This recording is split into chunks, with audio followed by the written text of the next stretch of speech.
Good morning. Business breakfast షోకి Exide life సమర్పిస్తున్న business breakfast షోకి స్వాగతం. ఒక చిన్న వీడియో చూద్దాం ఇప్పుడు.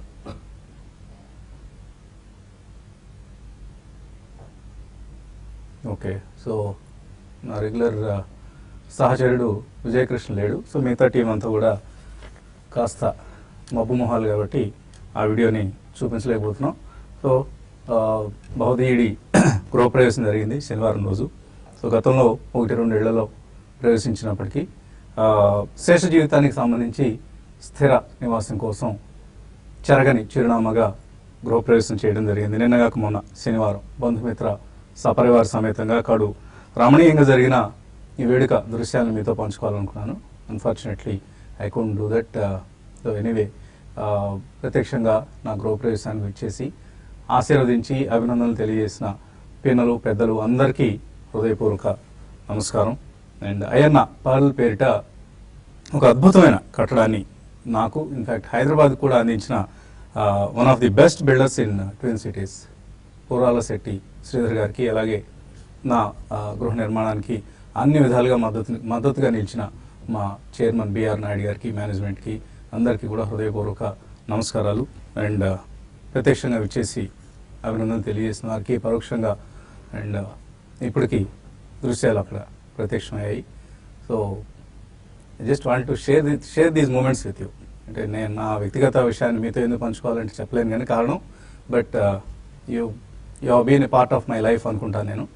మా ప్రేక్షకులందరి ఆశీస్సులు మద్దతుతోనే ఈ స్థాయికి వచ్చానని అనుకుంటూ ఉంటాను ఎప్పటికప్పుడు.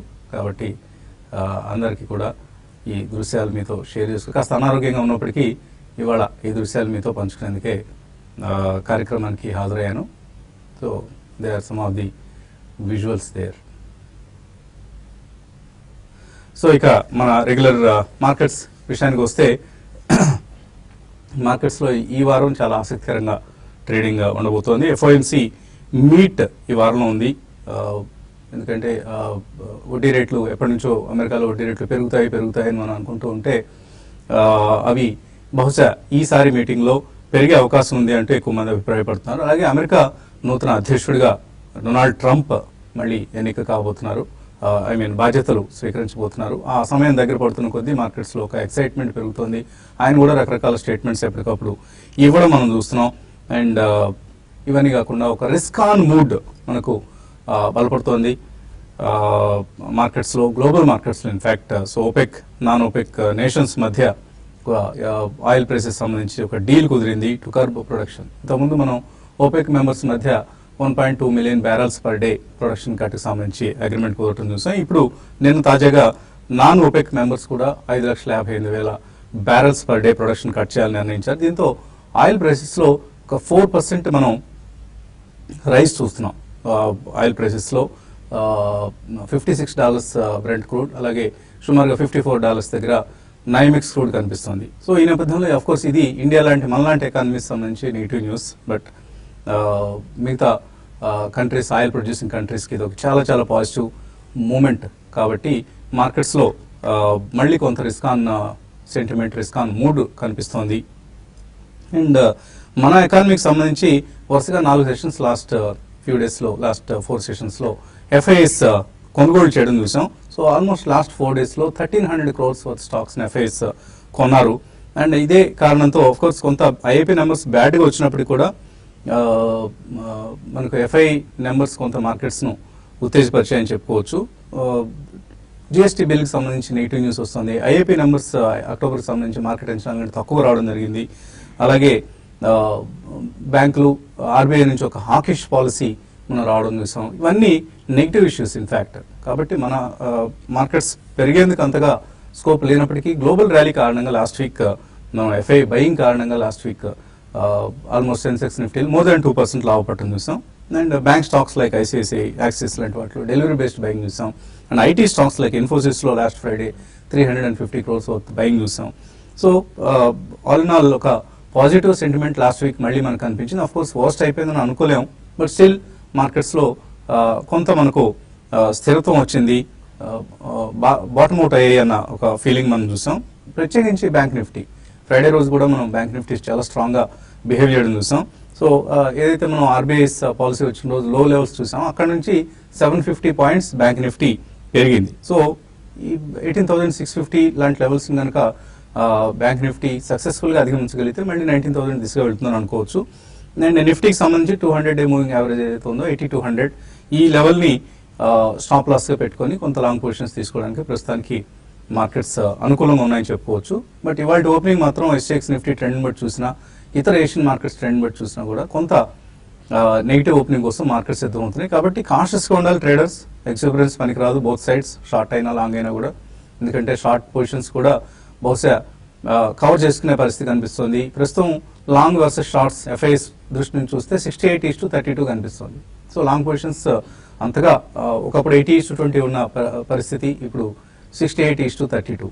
సో ఈ నిష్పత్తిలో ఎఫ్ఐఎస్ లాంగ్ వర్సెస్ షార్ట్స్ కనిపిస్తున్న సమయం కాబట్టి ఎటు వెళ్ళాలి మార్కెట్స్ అనే డైరెక్షన్కి ఇంకా మనకు ఒక స్పష్టత రాలేదు. మేబీ జిఎస్టీ న్యూస్ లాంటివి మార్కెట్స్ని డ్రాగ్ చేసే అవకాశం ఉంది. అంటే ఫండమెంటల్ ఇష్యూస్ అన్ని కూడా మార్కెట్స్ని కిందకి లాగే ప్రయత్నం చేస్తున్నాయి. డిమానిటైజేషన్ కావచ్చు, ఇతర ఇష్యూలు అన్ని కూడా. కాకపోతే గ్లోబల్గా ఒక ర్యాలీ వస్తే మాత్రం మన మార్కెట్స్ కూడా పార్టిసిపేట్ చేస్తాయి. ఇది ప్రస్తుతానికి మనకు కనిపిస్తున్న ట్రెండ్. ఇక ఎనలిస్ట్ ఏమంటారో అడిగి తెలుసుకుందాం. సో ఎటువంటి టెక్నికల్గా మార్కెట్స్ ఏ పరిస్థితులు ఉన్నాయని అనిపిస్తుంది? ఐ థింక్ బేసికలీ మార్కెట్స్ మనం చూస్తే కనుక ప్రాబ్లీ 2 వీక్స్ హై ఏదైతే ఉందో అక్కడ ఒక గట్టి రెసిస్టెన్స్ పాయింట్ మనకు కనిపిస్తుంది చార్ట్స్ పరంగా. So even last week high కూడా మనం చూస్తే కనుక 8274, మేబీ 8300, 8320 దగ్గర గట్టి రెసిస్టెన్స్ ఉండే అవకాశం ఉంది. బట్ మనం కొన్ని రోజులుగా అనుకున్నట్టు మేబీ 79 and 8350 రేంజ్ లో మార్కెట్ ట్రేడ్ అయ్యే అవకాశం ఎక్కువ ఉంది. సో ఈ నేపథ్యంలో ఫ్రెష్ లాంగ్స్ అనేది కంప్లీట్లీ అవాయిడ్ చేయాలి ఈ స్టేజ్ లో. ఎందుకంటే మనకి సప్లై జోన్ లో మనం ట్రేడ్ అవుతుంది చూస్తున్నాం. మేబీ ఇంకో 50-70 పాయింట్స్ పైకి వస్తాయి కనుక దాని సప్లై జోన్ అంటాం. అదేవిధంగా లాంగ్ పొజిషన్స్ ఉన్న వాళ్ళు 200-డే మూవింగ్ యావరేజ్ ఏది ఉంటుందో 8196 కింద క్లోజింగ్ బేసిస్ తో స్టాప్ లాస్ పెట్టుకోవాలి. మేబీ మార్కెట్ ఒక స్టీప్ కరెక్షన్ వస్తే ప్రాబ్లీ ఐ థింక్ 8150 or 8120 వస్తే కనుక ఫ్రెష్ లాంగ్స్ అక్కడ క్రియేట్ చేసుకోవచ్చు with about 30 or 40 points stop loss.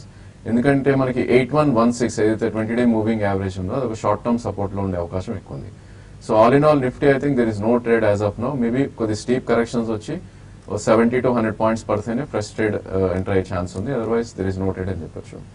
అదేవిధంగా బ్యాంక్ నిఫ్టీ చూస్తే కనుక మనకి ఆల్మోస్ట్ ఈ ఇండిసెస్ బేసికలీ 200-డే మూవింగ్ యావరేజ్ కూడా కట్ కాలేదు మనకి. సో ప్రీవియస్ స్వింగ్ లో ఏదైతే ఉందో ప్రాబ్లీ 18,143 మేబీ ఒక్క రోజు మనకి దాని బిలో రావటం చూసాం. అండ్ అదే రోజు 18,243 అబోవ్ క్లోజ్ అయింది. సో 18,143 కింద క్లోజ్ అయ్యే వరకు మేబీ బ్యాంక్ నిఫ్టీలో బేరిష్నెస్ ఉండదు అని చెప్పొచ్చు. అదేవిధంగా సపోర్ట్ అనేది మనకి 17,871 ఏదైతే 200-డే మూవింగ్ యావరేజ్ ఉందో అక్కడ ఒక మీనింగ్ఫుల్ సపోర్ట్ ఉందని చెప్పొచ్చు. అండ్ 18,629, సో ఆల్మోస్ట్ ఇక్కడ నుంచి 70-80 పాయింట్స్ కిందకు వస్తే కనుక 20-డే మూవింగ్ యావరేజ్ సపోర్ట్ ఉంది. సో ఈ నేపథ్యంలో ఈవెన్ బ్యాంక్ నిఫ్టీ రేంజ్ కూడా మనకి 18,100 నుంచి ప్రాబ్లీ అప్ సైడ్ మనకు చూస్తే కనుక 50-డే మూవింగ్ యావరేజ్ అయితే ఉందో 19,204. సో అంటే 1000 పాయింట్స్ రేంజ్ లో ఫ్లక్చుయేట్ అయ్యే ఛాన్స్ ఉంది. ఈవెన్ బ్యాంక్ నిఫ్టీలో కూడా స్టీప్ కరెక్షన్స్ అంటే అబౌట్ 300-350 పాయింట్స్ కరెక్ట్ అవుతేనే ఫ్రెష్ లాంగ్స్ తీసుకోవాలి. బట్ ఇండస్ట్రీస్ మూవ్ మనం చూస్తే కనుక సైక్లికలీ మూవ్ అవుతుంది ఈ స్టేజ్ లో. So one day automobile sector, one day IT space, so ఇట్లా మనకి సెక్టర్ వైజ్ రొటేషన్ తోటి నిఫ్టీ హోల్డ్ అవ్వగలుగుతుంది. ఇన్ కేస్ సెక్టర్స్ అన్ని కలిపి ఒకటేసారి ఫర్దర్ ర్యాలీ వస్తే కనుక బ్రేక్అవుట్స్ వచ్చే ఛాన్స్ ఉంది. అదర్వైజ్ మార్కెట్ అనేది మనకి 79 నుంచి 84 మధ్యలోనే ఎక్కువ ట్రేడ్ అయ్యే అవకాశం ఉంది. సో బ్యాడ్ న్యూస్ వచ్చినా కూడా మనం లాస్ట్ వీక్ మార్కెట్స్ పెరగడం చూసాం. బట్ జిఎస్టీ బిల్కి సంబంధించి మళ్ళీ ఒక ప్రతిష్టంభన ఏర్పడే అవకాశం ఉంది. ఈ వింటర్ సెషన్లో మాత్రం జిఎస్టీ బిల్ పాస్ కాలేదు. మేబీ మళ్ళీ బడ్జెట్ సెషన్ వరకు వెయిట్ చేయాల్సిందే. ఎందుకంటే dual control of tax revenues కావచ్చు, అలాగే కాంపెన్సేషన్ లాస్ కావచ్చు, ఐజిఎస్టీ, వీటన్నిటికి సంబంధించి ఇంకా ఒక ఒప్పందం అన్ని రాష్ట్రాల మధ్య కేంద్రం మధ్య కుదరాల్సిన అవసరం ఉంది. కాబట్టి జిఎస్టీ బిల్ ఈ సెషన్లో అయితే బహుశా పాస్ కాలేదు. అండ్ ఏప్రిల్ 1 నుంచి ప్రభుత్వం దీన్ని అమలు చేయగలుగుతుందా లేదా అన్నదే ప్రస్తుతానికి సస్పెన్స్. సో ఈ డెవలప్మెంట్స్ కూడా మనం వాచ్ చేస్తూ ఉండాలి. సో ట్రేడర్స్కి ఎటువంటి సలహా ఇస్తున్నారు వాళ్ళు? అంటే ట్రేడింగ్ పరంగా చెప్పాలంటే స్టాక్ స్పెసిఫిక్ యాక్షన్ అనేది ఉండే అవకాశాలు ఎక్కువ ఉన్నాయి. మనకి మార్నింగ్ చూసుకుంటే సింగపూర్ నిఫ్టీ ప్లస్ లో ఉన్నది. లాస్ట్ ఒక 1 అవర్ చూసుకుంటే ప్లస్ 20 పాయింట్స్ నుంచి మైనస్లో రావడం చూసాం. మరి ముఖ్యంగా ఏషియన్ మార్కెట్స్ పాజిటివ్గా అన్నా కూడా నెగిటివ్ అయినాయి. బట్ ఏదైనా కూడా మార్కెట్స్ అనేది లాస్ట్ వీక్ చూసుకుంటే చాలా రోజుల తర్వాత మనకి ఒక మంచి వీక్గా అని చెప్పొచ్చు. కొంచెం లో నుంచి రికవరీ అయింది. At the same time markets ఇక్కడ కన్సాలేషన్లో ఉండే అవకాశాలు ఎక్కువ ఉన్నాయి. కొన్ని సెక్టార్లో మనకి మార్పులు అనేది రావడానికి అవకాశం ఉంటుంది. అంటే ఒక రోజు పెరిగినవి పక్క రోజు వీక్ కావడం చూస్తున్నాము. ఐటీ స్టాక్స్ ఈ రోజు కొంత వీక్నెస్ అనేది ఉండవచ్చు. అదేవిధంగా షార్ట్ టర్మ్ వ్యూతో లాంగ్ పొజిషన్స్ వెళ్ళాలి అనుకుంటే మాత్రం ఎఫ్ఎంసీజీ స్టాక్స్లో లైక్ ఐటీసీ ఇటువంటివన్నీ కూడా లాస్ట్ కొన్ని రోజులుగా మంచి బయింగ్ అనేది చూస్తున్నాం. మేము డెలివరీ బేస్డ్ బయింగ్ కూడా కనపడుతుంది. కాబట్టి వాటిలో ఎవ్రీ డిప్లో కూడా షార్ట్ టర్మ్ ట్రేడర్స్ బయింగ్ వెళ్ళమంటాను. అదేవిధంగా కొన్ని ఆయిల్ అండ్ గ్యాస్ స్టాక్స్లో అంటే మార్కెటింగ్ కాకుండా ఓఎన్జీసీ గెయిల్ లాంటి స్టాక్స్లో కూడా short term with buying position తీసుకోవచ్చు. ఈవెన్ బ్యాంక్ నిఫ్టీలో కూడా కోటక్ బ్యాంక్ చాలా ఈ మధ్యకాలంలో బాగా కరెక్ట్ అయింది. దాన్ని కూడా ఎవ్రీ కరెక్షన్స్లోనూ 720 అక్కడ స్టాప్ లాస్ పెట్టుకొని బయింగ్ వెళ్ళొచ్చు. అంటే 760 క్లోజర్ ఆ లెవెల్ దాకా రావడానికి అవకాశం ఉంది. ఇంకా సెల్లింగ్ విషయానికి వస్తే బీపీసీఎల్ హెచ్పీసీలు రెండింటిని కూడా ఎవ్రీ ర్యాలీలో సెల్ చేయమంటాను. అదేవిధంగా మెటల్ స్టాక్స్లో కూడా షార్ట్ టర్మ్ వ్యూతో ఉండేవాళ్ళు ర్యాలీస్లో సెల్ చేయమంటాను. తర్వాత సిప్లాని ఒకటి బయింగ్ చేసుకునే వాళ్ళు షార్ట్ టర్మ్ వ్యూతో సిప్లాని కరెంట్ లెవెల్స్లో బై చేసుకుంటే క్లోజర్గా 600 అండ్ 620 దాకా రావడానికి అవకాశం ఉంది. బట్ ఈ రోజు ఇంటర్డే మాత్రం మార్కెట్స్ కొంత వోలటాలిటీ ఉండే అవకాశం ఉంది. నిఫ్టీకి 8200 అనేది చాలా స్ట్రాంగ్ సపోర్ట్గా ఉండవచ్చు. అది కానీ బ్రేక్ అయితేనే మళ్ళీ షార్ట్ టర్మ్ ట్రెండ్ డౌన్ ట్రెండ్గా ఉండొచ్చు. బట్ ఈ రోజు ఈ వీక్నెస్ అనేది కంటిన్యూ అవుతుందా అనేది సెకండ్ హాఫ్లో తెలుస్తుంది మనకి. సెకండ్ హాఫ్లో కూడా నిఫ్టీ కంటిన్యూగా వీక్నెస్ ఉండి 8220 లెవెల్ కానీ బ్రేక్ అయిందంటే లాంగ్ పొజిషన్స్ ఎగ్జిట్ అయ్యి షార్ట్స్కి వెళ్ళమంటాను. బ్యాంక్ నిఫ్టీ కూడా కరెంట్ లెవెల్స్లో కొంచెం 18,800 ఆ లెవెల్లో కొంత రెసిస్టెన్స్ ఫేస్ చేసే అవకాశం కనపడుతుంది. ఏదైనా కూడా మిడ్ క్యాప్లో నెక్స్ట్ ఫ్యూ డేస్కి యాక్షన్ ఎక్కువగా కొనసాగే అవకాశం ఉందండి. ఓకే అండి, కాలర్స్ లైన్లో ఉన్నారు. మొదటి కాలర్ హైదరాబాద్ నుంచి కార్తీక్. హలో, మార్నింగ్ అండి. అడగండి Karthik. Thank you Karthik.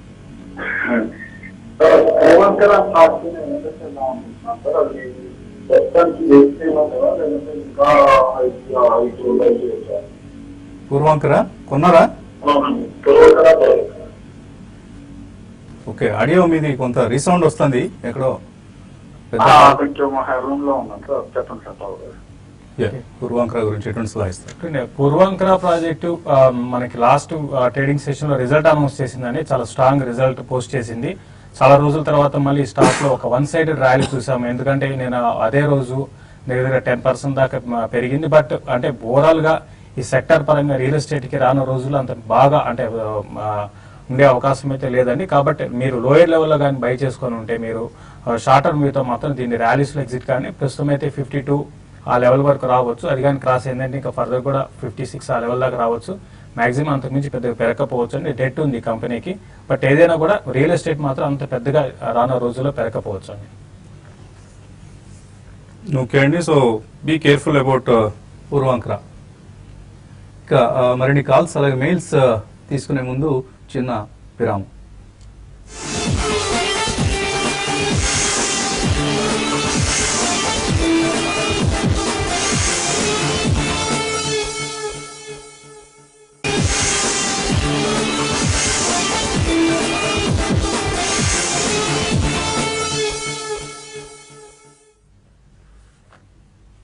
Exide life insurance సమర్పిస్తున్న బిజినెస్ బ్రేక్ఫాస్ట్ షోకి తిరిగి స్వాగతం. తర్వాత కలర్ లైన్ ఉన్నారు చీరాల నుంచి శ్రీనివాస్. హలో సార్, బజాజ్ హిందుస్థాన్ ఈ రేట్ లో తీసుకోవచ్చు సార్ లాంగ్ టర్మ్ ఇన్వెస్ట్మెంట్ కి. చిన్న సెక్టర్ స్టాక్స్ కూడా చాలా పెరిగినాయి. చాలా పెద్ద చరిత్ర ఉన్న ఈ స్టాక్ మాత్రం అక్కడే అయిపోయింది. ఫండమెంటల్ గా డిఫాల్ట్ ఉంది ఈ స్టాక్ లో. Bajaj Hindustan I think totally down trend లో ఉన్న స్టాక్ అండి. ఐ థింక్ ప్రాబ్లీ ఈ స్టాక్ లో ఇప్పుడే మనకి స్ట్రెంత్ అనేది కనపడదు. సో దీని ప్రీవియస్ స్వింగ్ లో ఏదైతే ఉందో ప్రాబ్లీ 12-13 రూపీస్ అనుకుంటాను. మేబీ అది కట్ అవుతే ఇంకా ఫర్దర్ గా డౌన్ సైడ్ వెళ్ళే ఛాన్స్ ఉంది. లేదు అంటే కనుక ఈ స్టాక్ మనకి 19 రూపీస్ దాటితేనే ఫర్దర్ స్ట్రెంత్ ఉంటుంది. ఈ స్టేజ్ లో అవాయిడ్ చేయమని చెప్తాను. ఓకే అండి, అలాగే ఈమెయిల్స్ కూడా మనకు చాలా అందాయి. రామ్మోహన్ మెయిల్ పంపించారు. డీప్ ఇండస్ట్రీస్ ఆర్ సేలన్ ఎక్స్ప్లోరేషన్, ఈ రెండిట్లో ఏది బెటర్ లాంగ్ టర్మ్ కోసం? డీప్ ఇండస్ట్రీస్ చాలా వరకు బెటర్ అనిపిస్తుంది అండి. మనకి చూసాము నిన్నటి లాస్ట్ ట్రేడింగ్ రోజు కూడా 52 week hike, even markets week ఉన్న టైంలో కూడా టచ్ అయింది. చాలా ఫండమెంటల్ చాలా స్ట్రాంగ్ ఉన్న కంపెనీ అండి. మీకు oil and gas sector strong ఉంటే దాన్ని బేస్ చేసుకుని వీళ్ళకి మంచి ఆర్డర్స్ వచ్చే అవకాశం ఉంటుంది ఫ్యూచర్లో. కాబట్టి దీప్ ఇండస్ట్రీస్ని గతంలో కూడా నేను రికమెండ్ చేసిన జరిగింది స్టాక్ని. దీప్ ఇండస్ట్రీస్నే మీరు డిప్లో బై చేసుకోవచ్చు అండి. తర్వాత కాలర్ లైన్ ఉన్నారు హిందూపురం నుంచి సూరిబాబు. హలో సార్ నమస్తే సార్. నమస్తే, చెప్పండి సూరిబాబు. సార్ దివాళీ స్టాక్స్ అన్ని బై చేసినాం sir. Okay sir Diwali stocks అన్ని బై చేసినాం సార్. Nice buy 8,000 నిఫ్టీ వచ్చేసి 8,300 8,250 వస్తే మనం అసలు లెక్క వస్తాం సార్, లేదంటే మైనస్ లెక్క వస్తాము తగ్గితే. అది మనం 1 year కోసం బై చేసినాం కదా సార్. ఇది చేస్తామా 1 year కోసం వెయిట్ చేస్తామా సార్? ఉంచండి, వెయిట్ చేయండి. ఇప్పుడు హడావుడిగా అమ్మాల్సిన అవసరం ఉంది. ఇప్పుడు ప్రస్తుతానికి ఎలా ఉన్నారు? నో లాస్ నో ప్రాఫిట్ లో ఉన్నారా? లేదు సార్, ఇప్పుడు లాస్ లేదు ప్రాఫిట్ లేదు సార్. అదే సో లాభంలో లేరు, అలాగే నష్టంలో కూడా లేరు. యథాతథ పరిస్థితి కొనసాగుతుంది ఆయనకి. అంటే ఆయన నిఫ్టీ లెవెల్స్ దీన్ని లింక్ చేస్తున్నారు కాబట్టి ఐ డోంట్ థింక్ అండి నిఫ్టీకి దీనికి సంబంధం ఉండదు. ఎందుకంటే ఇప్పుడే మనం చాలా స్టాక్స్ చూసాం. ప్రాబ్లీ నిఫ్టీ కరెక్ట్ అవుతున్నా కూడా most of the stocks previous highs hit అవడం చూస్తున్నాం. సో మీరు కొన్న stocks I think you should be I think మీరు ఇన్వెస్టర్ అయితే కనుక 1 year 1.5 year week definitely hold చేయొచ్చండి. ఎందుకంటే దివాళీ రోజు రికమెండ్ చేసిన మోస్ట్ ఆఫ్ ద స్టాక్స్ మంచి stocks. If you're trader and stop loss పెట్టుకుని ట్రేడ్ చేయాలనుకుంటే కనుక స్టాప్ లాస్ లెవెల్స్ ఇచ్చడం జరిగింది ఆ స్టాక్స్ లో, అది స్టాప్ లాస్ పెట్టుకోండి. బట్ ఇన్వెస్టర్ అయితే డెఫినెట్లీ యూ కెన్ హోల్డ్ అండి. I don't think market in case 77 or 76 వచ్చినా కూడా మేబీ 1.5 year లో మళ్ళీ పుల్ బ్యాక్స్ వచ్చి ప్రాబ్లీ 87 88 దాకా అప్ సైడ్ వెళ్ళే ఛాన్స్ ఉంటుంది. సో నా ఉద్దేశంలో మీరు ఇన్వెస్ట్ అవుతే కనుక డెఫినెట్లీ హోల్డ్ చేయమని చెప్తాను. రంజిత్ విజయవాడ నుంచి. Hello Ranjith. Hello sir, morning sir. Morning, అడగండి రంజిత్. సార్ ఇది నా దగ్గర ఈ Federal Bank Bank of Baroda ఉన్నాయి సార్. ఈ సిచ్యువేషన్ లో ఇప్పుడు ఈ ఫెడ్ మీటింగ్ వరకు ఏమన్నా వెయిట్ చేయమంటారా, ఈ యావరేజ్ చేసుకోమంటారా? కాస్త లోలో వచ్చింది, నేను హైలో కొన్నాను. హైలో కొన్నారు, ప్రస్తుతానికి ప్రైసెస్ తగ్గాయి కాబట్టి ఈ రెండు ఫెడ్ మీటింగ్ అంటే కూడా డొమెస్టిక్ డెవలప్మెంట్స్ గురించి ఎక్కువ కాన్సన్ట్రేట్ చేయండి. అందులో ఏదైనా ఒక 1 or 2 టిప్స్ ఏదైనా ఇస్తారండి షేర్స్? ఈ రెండు federal bank, BOB. Probably BOB చూస్తే కనుక మీకు మొన్నటి స్వింగ్ లో ఏదైతే ఉందో 135 దగ్గరే సపోర్ట్ ఉంటుందండి. 160 162 కరెంట్ మార్కెట్ ప్రైస్ ఉంది. మేబీ 20-25 రూపీస్ పడితేనే మీరు రీఇన్వెస్ట్ చేయండి. అదర్వైజ్ ప్రాబ్లీ ఆ స్టాక్ ని అవాయిడ్ చేయొచ్చు. But federal bank probably stock చూస్తే కనుక మనకి బ్రేక్అవుట్ రావడం చూసాం చార్ట్స్ పరంగా ఆల్రెడీ. సో 72 నుంచి బ్రేక్అవుట్ తర్వాత 85 దాకా వెళ్ళటం చూసాం. దీనికి 200-day moving average strong support అని చెప్పొచ్చు. Around 71 rupees current market price ఉంది. మేబీ 60 or 61 దగ్గరే స్ట్రాంగ్ సపోర్ట్ ఉంటుంది. సో ఐ థింక్ కొద్దిగా ఈ స్టాక్ లో పేషెన్స్లీ వెయిట్ చేయాలండి. ఎందుకంటే మార్కెట్ స్టీప్ కరెక్షన్స్ వస్తే డెఫినెట్లీ 60 దాకా వస్తుంది. సో అక్కడే సెకండ్ ప్రైస్ పాయింట్ గా యావరేజ్ చేయమని చెప్తాను. తర్వాత కాలర్ లైన్ ఉన్నారు Venugopal. Hello good morning sir. Morning అండి. సరే, ఆంధ్ర పెట్రో మేము లాస్ట్ 10 years నుంచి హోల్డ్ చేస్తున్నాము, కానీ ఇప్పుడు ఏదో కొంచెం మూవ్మెంట్ వచ్చినట్టు ఉంది. మేము బయటకు పోవాలంటారా ఉండాలంటారా? ఇప్పుడు 10 years క్రితం ఏ రేట్లో కొన్నారు మీరు? నేను 10 రూపీస్ 12 రూపీస్ 13 రూపీస్ లో కొనానండి. ఇప్పుడు కొంచెం మూవ్మెంట్ ఉంది కదా, మరి ఇంకెట్లా ఉంచుమా లేకపోతే ఇప్పుడు ఏమన్నా మూవ్మెంట్ ఉందా? ఓకే. ఆంధ్ర పెట్రో మీరు అన్నట్టుగా చాలా ఏళ్ల తర్వాత అండి, అంటే 4-5 ఏళ్ళు కూడా ఏ మాత్రం ఈ స్టాక్ లో అప్ మూవ్ అయితే లేదండి. ఇప్పుడే ఈ స్టాక్ లో మీకు అప్ ట్రెండ్ అనేది కొనసాగుతుంది. కాబట్టి ఈసారి కొంచెం ఎందుకో ర్యాలీ కొనసాగే అవకాశాలు కనిపిస్తున్నాయండి. కాబట్టి మీరు కంటిన్యూ చేయండి. అయితే ఫండమెంటల్ పరంగా ఏ మాత్రం ఇంప్రూవ్మెంట్ అనేది లేదండి. ఈవెన్ ఇంకా లాస్ట్ క్వార్టర్కి చూసుకుంటే ఇంకా వీళ్ళు లాస్ ఎక్కువైంది తప్ప పెద్దగా స్ట్రాంగ్ లేరు. అంటే ఐ మీన్ రిజల్ట్ పరంగా పెద్ద స్ట్రెంత్ లేదు. ఓన్లీ ఏంటంటే మూమెంటం ఉంది కాబట్టి ప్రస్తుతం కంటిన్యూ చేయండి. క్లోజర్ గా 32 ఆ లెవెల్ గా దాటిందంటే కొంచెం 35 36 దాకా రావచ్చు, అక్కడ ఎగ్జిట్ కాండి. దీనికన్నా మీరు ఇదే సెక్టర్ లో మంచి స్టాక్స్ ఉన్నాయి, వాటిని సెలెక్ట్ చేసుకోమంటాను. ఏదైనా కూడా ర్యాలీలో ఎగ్జిట్ కమని చెప్తాను. తర్వాత హైదరాబాద్ నుంచి సారథి. హలో సార్ నమస్తే సార్. నమస్తే అండి, అడగండి సారథి. సార్ జేబీ కెమికల్స్ సార్ ఎలా ఉంది సార్ పర్ఫార్మెన్స్, అంటే తీసుకోవాలనుకుంటున్నాం. జేబీ కెమికల్స్ కొనుక్కోవచ్చు. ఐ థింక్ స్టాక్ అయితే చాలా స్ట్రాంగ్ గానే ఉందండి. I think previous swing high ఏదైతే ఉందో 318 2015 నవంబర్ హై దాటినప్పుడే ఇది బ్రేక్అవుట్ రావడం చూసాం. సో హైయెస్ట్ 403 దాకా వెళ్ళి ఒక మైనర్ కరెక్షన్ ఉంది stock. So 348 current market price ఉంది. సో డెఫినెట్లీ మీకు 1.5 year వ్యూ ఉంటే కనుక 2 or 3 ప్రైస్ పాయింట్స్ లో మీరు తీసుకోవచ్చు. సో దీనికి స్ట్రాంగ్ సపోర్ట్ అనేది మనకి అరౌండ్ 293 దగ్గర ఉంటుంది. అంటే ఇక్కడ నుంచి ఒక 40-45 రూపీస్ పడితే కనుక స్ట్రాంగ్ సపోర్ట్ ఉంటుంది. ఇది 200-day moving average. So generally ఆ లెవెల్స్ వచ్చినప్పుడు లాంగ్ టర్మ్ ప్లేయర్స్ ఎంటర్ అవడానికి ప్రయత్నిస్తారు. సో ఇక్కడ నుంచి మీకు డిప్స్ లో 2 or 3 ప్రైస్ పాయింట్స్ లో అప్ టు 290 మీరు కొనమని చెప్తాను. తర్వాత శ్రీరామ్ బెంగళూరు నుంచి. Hello sir good morning Vasanth garu. Morning అండి. Congratulation sir. Thank you Sriram garu. Sir ఒక స్టాక్ వక్రంజీ ఉంది కదా సార్. సార్ నాకు ఆ కంపెనీ విధులు అవన్నీ నచ్చినాయి సార్. అంటే స్టాక్ కూడా కొంచెం అబౌవ్ అంటే బాగా ట్రేడ్ అవుతుంది. సో ఏ ప్రైస్ లో తీసుకుందాం అని డౌట్ సార్. క్రాంజీ బాగా పెర్ఫార్మ్ చేసిన స్టాక్ లాస్ట్ 5-6 years లో. దీనిలో అసలు డౌన్ ట్రెండ్ రావడం చూడలేదండి. ఇన్ఫాక్ట్ మంత్లీ చార్ట్స్ లో చూస్తే కూడా ఇది పెద్ద డౌన్ ట్రెండ్ రాలేదు, అలానే పెద్ద అప్ మూవ్ కూడా లేదు. సో ఇది ఒక రేంజ్ లో ట్రేడ్ అవుతుంది చూస్తున్నాం మనం. సో ప్రాబ్లీ ఇది మొన్నటి స్వింగ్ లో ఏదైతే ఉందో 162 నుంచి మేబీ 300 రేంజ్ లో ట్రేడ్ అయ్యే అవకాశం ఎక్కువ ఉంది. డెఫినెట్లీ ఇది higher end of the range లో ఉంది. 284 కరెంట్ మార్కెట్ ప్రైస్ ఉంది. సో ఐ థింక్ నా ఉద్దేశంలో not to miss out 20% immediately మీరు తీసుకోవచ్చండి. ఎందుకంటే దీనిలో కరెక్షన్స్ అనేది ఎక్కువ రావట్లేదు. ఇన్ కేస్ మార్కెట్ కరెక్ట్ అయ్యి 20-day మూవింగ్ యావరేజ్ వస్తే కనుక 270లో సెకండ్ ప్రైస్ పాయింట్ గా తీసుకోవచ్చు. అదేవిధంగా థర్డ్ ప్రైస్ పాయింట్ అనేది అరౌండ్ 250. సో ఇక్కడ నుంచి 30-40 రూపీస్ కరెక్ట్ అవుతేనే మీరు 3 ప్రైస్ పాయింట్స్ లో కంప్లీట్లీ ఇన్వెస్ట్ చేయొచ్చు. మేబీ 1 year వ్యూ ఉంటే మీకు 20-25% రిటర్న్ ఈజీగా వచ్చే అవకాశం ఎక్కువ ఉంది. డొమెస్టిక్ బిజినెస్ మీద ఎక్కువగా ఫోకస్ చేసిన కంపెనీ ఇది క్రాంజీ సాఫ్ట్. మేబీ డిజిటల్ ఇండియా కావచ్చు, ఈ గవర్నెన్స్ కావచ్చు, ఆర్ ఇప్పటి పర్హాప్స్ డిమానిటైజేషన్ కావచ్చు, ఇటువంటి కార్యకలాపాలు అన్నిటి వలన బెనిఫిట్ అయ్యే కంపెనీ ఇది. అందువల్లనే క్రాంజీ సాఫ్ట్ ఇన్స్టిట్యూషనల్ ఇన్వెస్టర్స్ కూడా ఎక్కువగా కొంటూ ఉంటారు. So it's a safe bet. Maybe declines లో తీసుకుంటూ ఉండండి.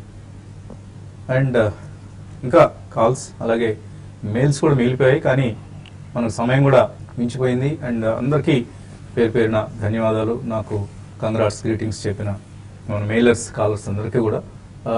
ఎప్పట్లాగానే youtube.com/tv5money/live ఈ కార్యక్రమంలో మరికొద్ది సెకండ్లలో నిమిషాల్లో కలుద్దాం. Keep watching TV5 and TV5 Money.